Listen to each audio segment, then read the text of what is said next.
Ito yung gulay na kung tawagin bichuelas o kaya naman Baguio beans sa iba. Pero kung mapapansin mo, parang hindi siya ganun kabili sa palengke. Ang kadalasan kasing bumibili nito yung may mga karinderya, yung may mga kainan dyan ng pansitan o kaya naman may mga turo-turo. At yung mga restaurant naman may mga taga-deliver na sa kanila ng regular. Tayo naman kasing mga walang kainan o mga walang restaurant, madalang bumili nito. Minsan pagka may birthday lang o kaya naman pagka may handaan sa atin. Dahil ang pangkaraniwang binibili natin sa pang-araw-araw o minsan repolyo, pechay, mga ganyan. Talong, okra, kamatis, yung mga papaya, mga ganong klaseng gulay. Kasi nga itong gulay na ito pansahog lang minsan sa pansit, chop suey o kaya sa ibang lutuin. Pero ngayon nga mas pinili ko ang bumili ng bichuelas kasi nga gagamitin natin ito sa isang masarap na recipe ngayong araw na ito. Ang budget ko pala ngayon sa araw na ito nasa 200 pesos lang. Pero sabi ko yung 200 pesos parang gusto kong kumain ng kanin ng baboy. Kaya naman sabi ko sa sarili ko, sige na nga, gagawan ko ng paraan, makakain lang din ako ng baboy. Katulad ng gawain ko nga, bumibili ko ng karot, yung talup na o yung tanggal na yung balat para nga mas mura. Pinipili ko na lang yung medyo maganda-ganda pa.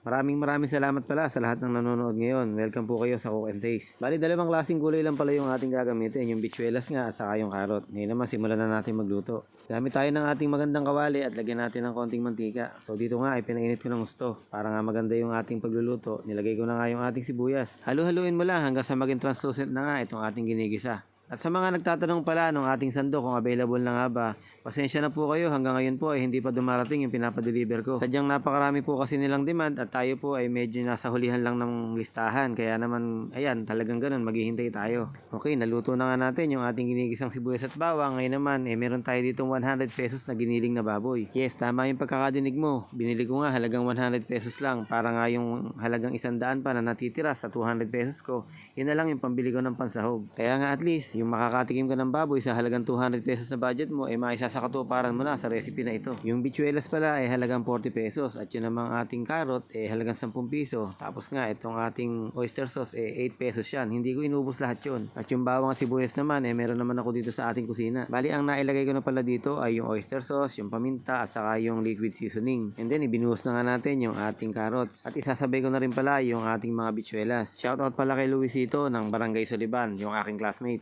Binabati ko rin pala si Ampi Parcon Samar ng Binyan, Laguna. At salamat din po kay Mary Ann Salcedo ng Cavite. Shoutout din po kay Mark Lirio ng Tagatalim. Maraming salamat din kay Jesse Jake Pineda.